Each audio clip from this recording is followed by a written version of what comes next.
Possessing your possession. That is realizing your call, your destiny, your purpose, and actually getting your hands involved and walking in it, doing it. It may require a little more change than what we had anticipated. Now, this is Barry Phillips with 10-Minute Torah, Day 2 of Lecha. Let's back up just a little bit in the book of Genesis, Bereshit.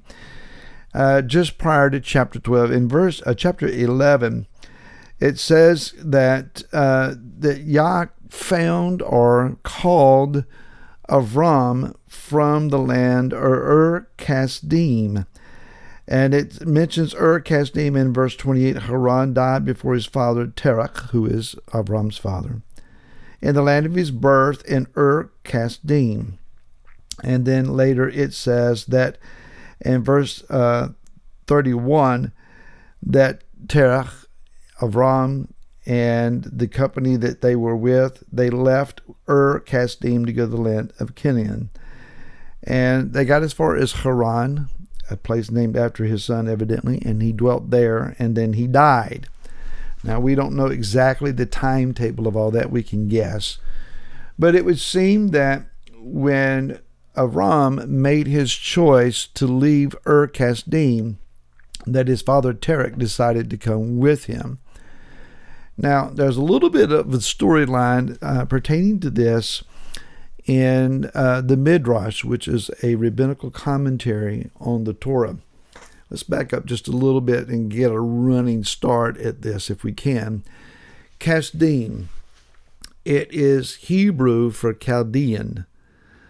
And then Ur, the city, or its name, it means flame, or at least its root is or, a light of fire, from the Gesenius Chaldean Hebrew lexicon.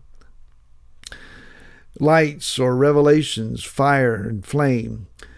Kasdim can be read as Kashadim, that is demons. That is, maybe the city was a center of the light or the illumination from demons.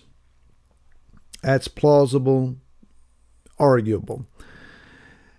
When we look at the book of Deuteronomy, chapter 32, in verse 17, Yah speaks about Israel later on that they slaughtered the demons, not Eloah, mighty ones they did not know, new ones who came lately, which your fathers did not fear. And so there is this principle that when you worship idols, and if you offer to idols a slaughtering or a sacrifice, an offering, then you are doing so to demons. So, the Midrash then in its commentary says that Terach was an advisor to the king who happened to be Nimrod, and that his occupation was he was an idol maker. Avram had looked to the heavens and realized there has to be a master creator, called out to him, began to find him, and he smashed his father's idols. He should have been slain by the power behind the idols, but nothing happened to him because these gods are nothing. These demons are nothing. When nothing happened to him, he was proven right, but Nimrod nevertheless threw him into a fiery furnace, of which Yah delivered him and brought him out. Terach then would have been convinced and left with Avram when he left. That's the Midrash storyline, basically. And so we find in the book of Revelation, chapter number 18, a very familiar verse for many of us, and verse 4, it says, "And I heard another voice from the heavens saying, 'Come out of her, my people, lest you share in her sins, and lest you receive of her plagues.' Verse 5, because her sins have piled up to reach the heavens, and Elohim has remembered her unrighteousness." And then Yah begins to speak about rendering to her this Babylonian religious system of honoring demons and idols. Get out of her, because I'm going to repay her double for her sins. And I don't want you to be there. And so we find then again in Yeshoshua chapter 24, verse 2 and 3, it says, Thus said Yahweh Elohim of Israel, long ago your fathers dwelt before the river, Terach, the father of Abraham and the father of Nahor, and they served other mighty ones. So I took your father Abraham from beyond the river and caused him to go through all the land of Canaan.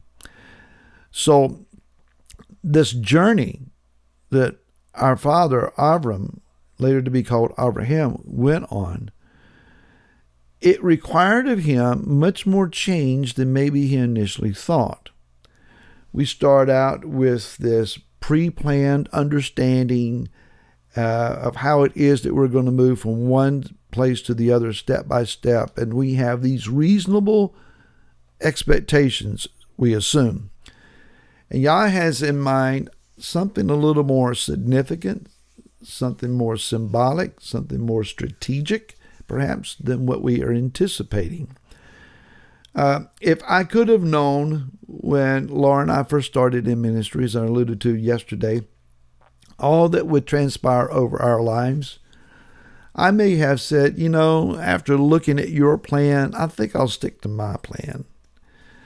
And our life experience is no different than anybody else's. We're not unique in any of those respects. The storyline goes for most people who dare venture out and do anything significant or seek to do something significant for Yah. And many of you in the audience, you've done likewise. You may not be a public speaker, but nonetheless, you've had these challenges. The idea then of walking out of Ur-Kasdim and coming to this strange land, it was a major challenge for this man, Abram, because the style of his home, if he lived in a house, now he's going to live in a tent. The clothes that he would have worn, the language that he may have been speaking, the cultural mindset of his daily existence. Imagine someone who has always been raised in the inner city of one of the major cities in your country. Here in the United States, maybe it's New York City or L.A., downtown L.A., or Chicago. And suddenly you're thrust out into an environment of the American Midwest, and it's much more rural, or the mountains here in the southeastern United States, where it's a completely different mindset and pace and approach to life. You would stick out. Your language would betray you, and to live there the rest of your life, you would have to learn to adapt. As long as he had remained where he was, he would have struggled to get any further than what and who he was. Yah put him in a completely different environment to advance him and create in him someone that he probably would not have recognized had he seen himself later on at the beginning. Yah was able to bring Avram to the highest levels of prophecy. He was met with many challenges, but by faith and belief, he overcame and scored high on those challenges. The only way he could have had any of those experiences, though, was to leave where it was that he was and move into a different arena. Even in a strange land, though it was a pagan land, there were peoples in the land that he had been called to come and possess, that they worshipped idols too. But he had made the break from the roots that were bringing him back to idolatry, and he could be separate even in this strange land. Yeshua prayed this for us in the book of John, chapter 17. He says in verse 14, I have given them your word, and the world has hated them because they're not of the world, as I am not of the world. I do not pray that you should take them out of the world, but that you should keep them from the wicked one. They're not of the world, as I'm not of the world. Set them apart in your truth. Your word is truth. As you sent me into the world, I also send them into the world. So we have been called to this balance. We're here, but we're not of here. It is in this time of testing and proving that Yah will give us possession and ultimately will rule the world with our Messiah. We're going to make it. And I hope you make it again tomorrow. Until then, shalom.